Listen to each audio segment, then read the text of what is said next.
Salut mes chers élèves, dans notre cours d'analyse d'aujourd'hui, nous allons continuer avec la primitive d'une fonction, mais nous allons profiter également de l'occasion de boucler cette partie. Ok? Donc le prochain cours va s'accentuer sur une autre notion. Ok, maintenant, dans ce cours d'aujourd'hui, nous allons prendre le soin de décomposer une fonction rationnelle et trigonométrique et ensuite trouver une primitive de cette fonction. Ok, voici l'exercice. Soit la fonction numérique f définie sur 0 puis sur 2 par f de x est égal à sin x sur sin x plus cos x. Démontrer qu'il existe des nombres réels a et b, tels que pour tout élément x de 0 puis sur 2, on est f de x est égal à plus b par cos x moins sin x sur sin x plus cos x. Ok? On déduit une primitive de f. Ok? Donc c'est cet exercice-là que nous allons résoudre. Ok? Donc nous allons répondre. Nous allons traiter et les données dans l'ordre respectif. Ok? Et bien voilà, on commence par dresser les données. Donc je mets f de x sur 0 puis sur 2. C'est l'ensemble de définition de la fonction f. Ok? Nous avons bien appris dans le cercle trigonométrique, lorsqu'on parle de 0 à pi sur 2, c'est le premier cadran exactement. Et dans le premier cadran, toutes les fonctions séculaires sont positives. Ok, on continue avec l'exercice. L'objectif premier qu'on a dans cet exercice, c'est de trouver deux réels a et b, de telle sorte que f s'écrit sous la forme a plus b par cos x moins sin x sur sin x plus cos x. Et bien voilà, je mets f de x, ok? Maintenant, pour trouver effectivement ces deux réels a et b, je commence par effectuer le déno commun. Donc a étant entier, eh bien je multiplie, donc je ne dis pas entier, mais cependant, a ne possède pas de déno. Puisque a n'a pas de déno, eh bien je multiplie a par le déno. Eh bien ça nous donne a par sin x plus cos x. Et maintenant b qui se multiplie par cos x moins sin x, et ayant déjà le déno commun, eh bien je fais directement la multiplication. Je mets b par cos x moins sin x. Eh bien voilà, on a a facteur de sin x plus cos x plus b facteur de cos x moins sin x sur sin x plus cos x. Maintenant, on chasse les parenthèses.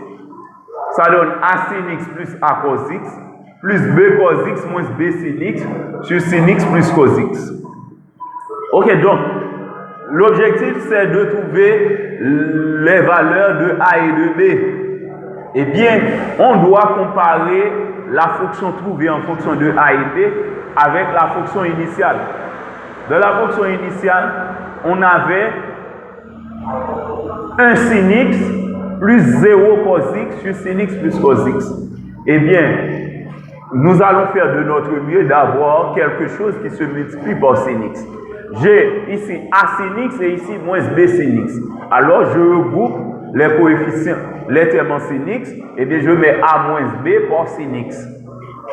Et les termes en cos x, c'est a plus b par cos x. Ok? Parce qu'on avait a cos x plus b cos x. Eh bien, si l'on compare f qu'on a donné initialement avec f qu'on trouve ici, puisqu'on a le même déno dans les deux cas, eh bien on compare les numés. On avait un sin x et ici a moins b sin x. Eh bien, par analogie, on doit avoir a moins b égale à 1. Et ici, on avait sin x. À côté de sin x, il n'y avait rien. Cela veut dire c'est 0, plus 0 en addition. Eh bien, ici, on a plus a plus b cos x. Eh bien, puisqu'il n'y avait pas cos x dans l'expression du numérateur, eh bien, a plus b doit être égal à 0 nécessairement. Eh bien, je pose a plus b égale à 0. Ainsi, a-t-on trouvé deux équations. eh bien, nous allons prendre le soin de résoudre ce système de deux équations à deux inconnus. OK? Eh bien, voilà. Pour ce faire, j'additionne les deux équations. 1 plus 2. OK? En faisant A 1 plus 2, ça nous donne A plus A qui donne 2A, moins B plus B qui donne 0, 1 plus 0 qui donne 1. 2A donne 1, A donne 1 demi. Puisqu'on connaît A, on porte la valeur de A dans la deuxième équation. Ça nous donne 1 demi plus B est égal à 0, donc B est égal à moins 1 demi. Maintenant, on connaît A, on connaît B. Vous pouvez vérifier dans l'autre équation pour voir s'il n'y a pas d'incompatibilité. OK? Si vous n'avez pas commis au moins une erreur. Maintenant, puisque c'est sûr que A donne 1 demi, B donne moins 1 demi, eh bien, on en déduit que A donne 1 demi et B donne moins 1 demi. Donc, si on veut, on peut remplacer A et B par leurs valeurs respectives dans la fonction f. D'où f donne A qui donne 1 demi plus B. B c'est moins 1 demi, je mets moins 1 demi par cos x moins sin x sur sin x plus cos x. On a demandé également d'en déduire une primitive de f. Puisque la fonction f est décomposée, ok? La fonction f, une fois décomposée, eh bien, on peut facilement trouver une primitive, ok? On peut facilement en trouver une primitive, ok? Puisque la fonction f est déjà décomposée. Eh bien, voilà, 1 demi, c'est une constante. Il y a moins 1 demi par un rapport. Maintenant, nous avons appris, lorsqu'on a un rapport, il faut vérifier d'abord si on n'a pas U' sur U, ou encore U' sur racine carrée de U, ou si on ne peut pas faire apparaître U' exposant N.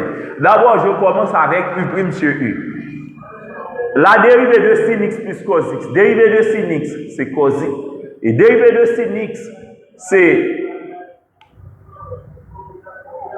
cos x. Et la dérivée de cos x, c'est moins sin x. OK?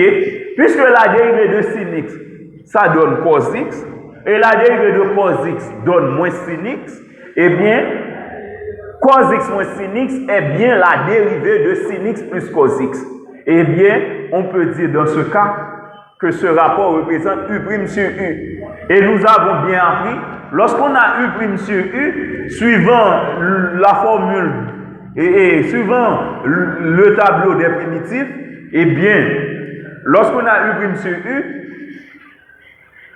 une primitive c'est ln valeur absolue de U. OK, dans ce cas. Eh bien, c'est pourquoi j'en déduis que une primitive grand F de petit f, c'est 1 demi qui se multiplie par x, 1 demi x, moins 1 demi, je conserve le coefficient moins 1 demi, par ln valeur absolue de U, où U représente le déno. C'est valeur absolue de sin x plus cos x. Puisqu'on a demandé une primitive, eh bien, pas la peine d'ajouter. Pas la peine d'y ajouter plus C, parce que C, c'est une valeur qu'on va attribuer à C dans ce cas. On pourrait attribuer n'importe quelle valeur à C, mais une valeur réelle. Donc, moi, je prends le cas où C prend la valeur 0. C'est pourquoi on n'a pas mis plus C ici. On n'a rien mis à côté de ln, valeur absolue de U. Eh bien, maintenant, parfois, comme je vous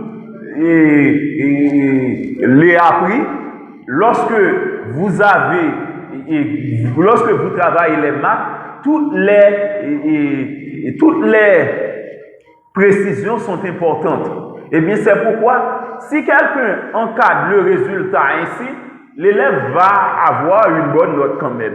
Mais cependant, celui qui prend le soin de rendre plus simple le résultat va quand même obtenir une appréciation de la part de l'auteur. Eh bien, on avait donné le domaine de définition de la fonction f. Eh bien, on va utiliser ce domaine de définition pour rendre plus simple, pour écrire sans le symbole de la valeur absolue. Eh bien, dans l'intervalle 0 pi sur 2, le sinus est positif, le cosinus est positif.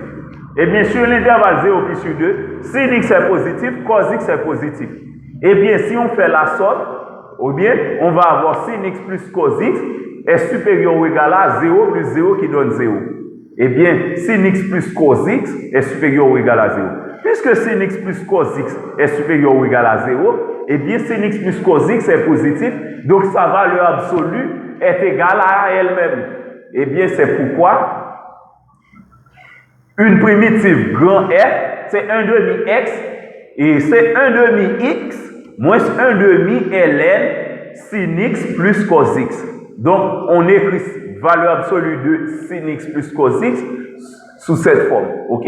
Donc, on écrit ça sans le symbole de la valeur absolue. Ok? N'oubliez pas de vous abonner à mon channel YouTube et n'oubliez pas non plus de m'envoyer des likes si vous avez trouvé intéressant le cours d'aujourd'hui. Ok? Donc, c'est Jimmy Devers, votre enseignant de mathématiques, compétent et expérimenté. Merci et bonne journée.